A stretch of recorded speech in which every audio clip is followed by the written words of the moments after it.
देखिए बेटा, most important chapter है आपका alternating current. Okay, alternating current देखिए, अल्टरनेटिंग करंट में सबसे पहला टॉपिक आपका आता है इंड्यूस्ड ईएमएफ और alternating voltage developed between the ends of a coil revolving about an axis in a magnetic field. ठीक है, कि मैग्नेटिक फील्ड में कोई कॉइल है जो रोटेट कर रही है, रिवॉल्व हो रही है। ओके, उसमें आपको इंड्यूस्ड ईएमएफ बताना है। ठीक है, इंड्यूस्ड।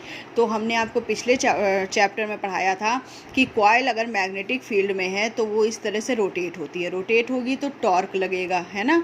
और जब टॉर्क लगेगा, कॉइल रोटेट होगी तो उसमें ईएमएफ प्रोड्यूस होगा। उस ईएमएफ को जो है वो हमें फाइंड आउट करना है। तो कैसे करेंगे, देखिए, when a closed coil is rotated rapidly in a strong magnetic field, the number of magnetic flux lines passing through the coil changes continuously। तो आपको पता है कि जब closed coil rotate होगी मैग्नेटिक फील्ड में तो मैग्नेटिक फ्लक्स की लाइनें जो हैं वो चेंज होंगी, नंबर ऑफ लाइंस चेंज होंगी, यानी कि मैग्नेटिक फ्लक्स में भी चेंज आएगा।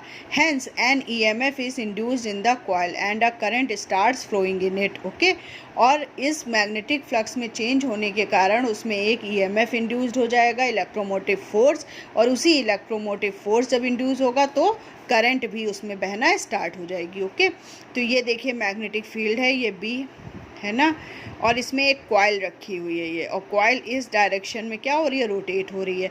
जब इस डायरेक्शन में रोटेट होगी तो एक्सिस इसकी ये हो जाएगी। ओके, और मैग्नेटिक फील्ड हमारी ये है, तो मैग्नेटिक फील्ड और एक्सिस के बीच में एंगल कितना है, थीटा। ठीक, अब हम मैग्नेटिक फ्लक्स निकालेंगे। Then magnetic flux linked with each turn of the coil, each turn of the coil, coil के एक टर्न का मैग्नेटिक फ्लक्स कितना होगा, phi B equal to B A cos theta. और सर्कुलर मोशन में लास्ट ईयर फर्स्ट ईयर में हमने पढ़ा था कि सर्कुलर मोशन में एंगुलर डिस्प्लेसमेंट इक्वल टू क्या होता है, एंगुलर वेलोसिटी इनटू टाइम, यानी थीटा एंगुलर डिस्प्लेसमेंट, ओमेगा क्या, एंगुलर वेलोसिटी और टाइम। ओके, और जब ये रिवॉल्व हो रहा है यानी कि सर्कुलर मोशन हो रहा है तो इसमें वेलोसिटी कैसी होगी, एंगुलर, तो हम थीटा की जगह क्या लिखेंगे, ओमेगा टी। तो phi B equal to B A cos omega T. ठीक, और ईएमएफ क्या होता है, the rate of change of magnetic flux, rate of change of magnetic flux कितना होगा, ये मैग्नेटिक फ्लक्स है, इसका अगर हमें रेट ऑफ चेंज ऑफ निकालना हो तो d phi B upon d t, मतलब कि इसका डिफ्रेंशिएट हो जाएगा।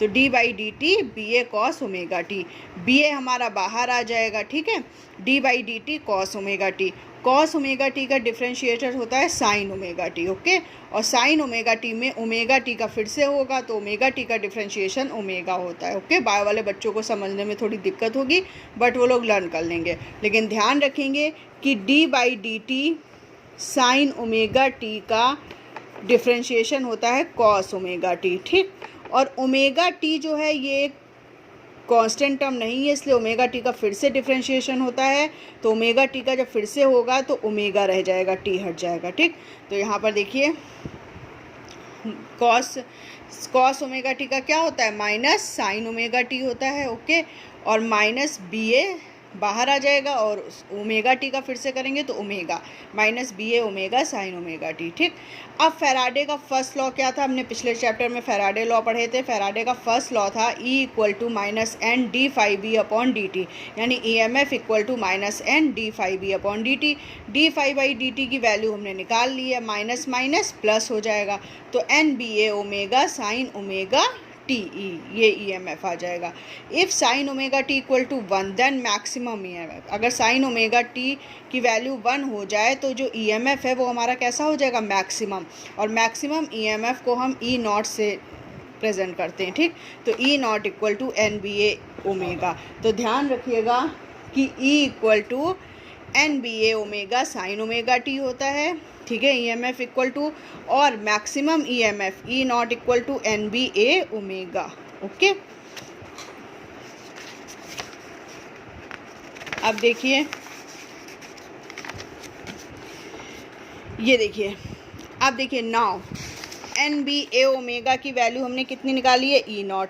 तो यहाँ पर देखो इस इक्वेशन में E equal to N B A omega की जगह पर हम ई नॉट लिख सकते हैं, तो E equal to E naught sine omega T equation बन जाएगी, वही हमने बनाई यहाँ पे। Now E equal to E naught sine omega T. Okay, अब फर्स्ट केस हम देखते हैं, when the coil is perpendicular to the field B, है ना, कॉइल अगर परपेंडिकुलर हो, जैसे मान लीजिए ये मैग्नेटिक फील्ड है और कॉइल हमारी परपेंडिकुलर है, तो कॉइल का एरिया वेक्टर इधर ही तो होगा ए, ठीक। तो ए और बी मतलब मैग्नेटिक फील्ड और एरिया के बीच में एंगल कितना हो गया 0, क्योंकि दोनों पैरेलल हैं, है ना। परपेंडिकुलर अगर कॉइल है, ये हम उसमें इलेक्ट्रोमैग्नेटिक इंडक्शन में भी आपको समझा चुके हैं कि एरिया वेक्टर देखते हैं, ठीक।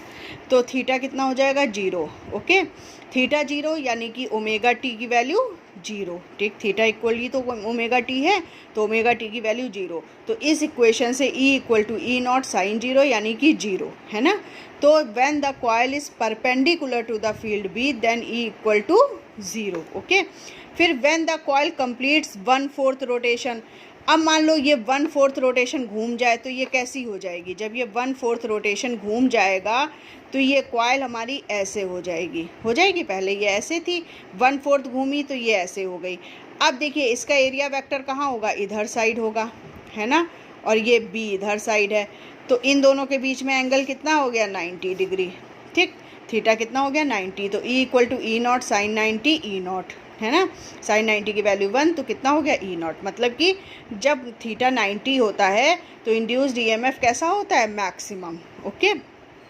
अब when the coil completing half rotation, जब हाफ रोटेशन कंप्लीट करेगा, भाई ऐसे थी कॉइल 1/4 की तो ऐसे हो गई, और जब हाफ करेगा तो फिर से ऐसे हो जाएगी, है ना। जैसे फिर से ऐसे थी, हाफ करेगा तो कैसी हो जाएगी, इस तरह हो जाएगी। ये देखिए ये था, ठीक। पहले हमारी ऐसे थी, 1/4 किया तो ऐसे लेट गया ये, ठीक। फिर से क्या हो जाएगा, ये इस तरह की हो जाएगी, ठीक। तो अब क्या हो जाएगा, एरिया वेक्टर इधर हो जाएगा, मतलब कि मैग्नेटिक फील्ड और एरिया वेक्टर फिर क्या हो गए, दोनों पैरेलल, यानी थीटा 0, फिर से E क्या हो गया 0, ठीक है।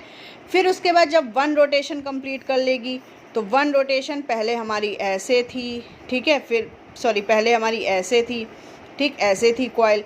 फिर उसके बाद 1/4 रोटेशन के बाद कैसी हो गई, इस तरह से हो गई।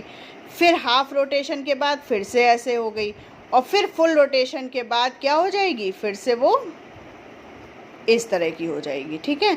तो अब क्या हो जाएगा, ये हमारा B है और फिर से कॉइल इस तरह हो जाएगी, ठीक है। लेकिन अब हमारा एरिया वेक्टर किधर दिखाएगा, ऊपर की तरफ, यानी थीटा कितना हो जाएगा 270 हो जाएगा, ओके। 270 की वैल्यू -1 होती है, इसलिए E equal to E naught, ठीक। तो हमारी जो फिर उसके बाद देखिए when the coil has completed 1 rotation, तो थीटा से 360 हो गया, यानी कि फिर से 0।